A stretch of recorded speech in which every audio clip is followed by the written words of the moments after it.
একটা নির্মম, নৃশংস, বর্বরচিত হত্যাকাণ্ড।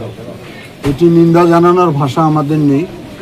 আমরা তার পরিবারের সঙ্গে আসছি সমবেদনা জানানোর জন্য। সরকারের পক্ষ থেকে বিশেষ করে মাননীয় প্রধানমন্ত্রী, যদিও বাজেট অধিবেশন চলমান আমাদের, সে বাজেট অধিবেশন থেকে আমাদেরকে বলেছে যে ওই পরিবারের সঙ্গে আপনারা গিয়ে সমবেদনা জানান, তার যত ধরনের সহযোগিতা সেটা দেবেন।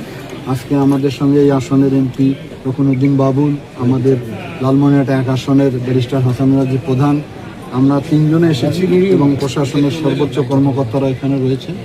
ইতিমধ্যে আপনারা জেনেছেন যে হত্যাকাণ্ডের সঙ্গে যে জড়িত তাকে পুলিশ গ্রেপ্তার করতে সক্ষম হয়েছে এবং সে যতটুকু আমি শুনেছি যে সে স্বীকারোক্তি দিয়েছে যে হত্যাকাণ্ড সে ঘটিয়েছে।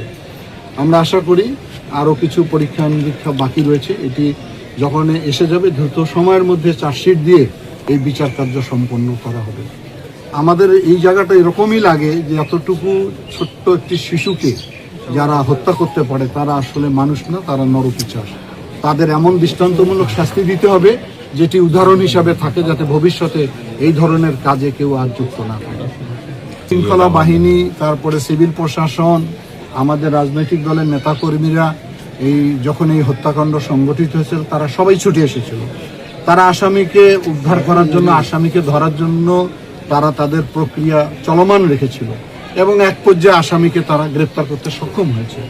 তখন যারা শান্তিপূর্ণভাবে ফেরত যাচ্ছিল তখন কার উস্কানিতে, কার উদ্দেশ্যে, প্ররোচনা এই ধরনের প্রশাসনকে আক্রমণ করা এবং তাদের গাড়ি ভাঙচুর করা, এটি আরেকটি অপরাধ সংগঠিত করেছে। তারা আইন হাতে নেওয়ার চেষ্টা করেছে।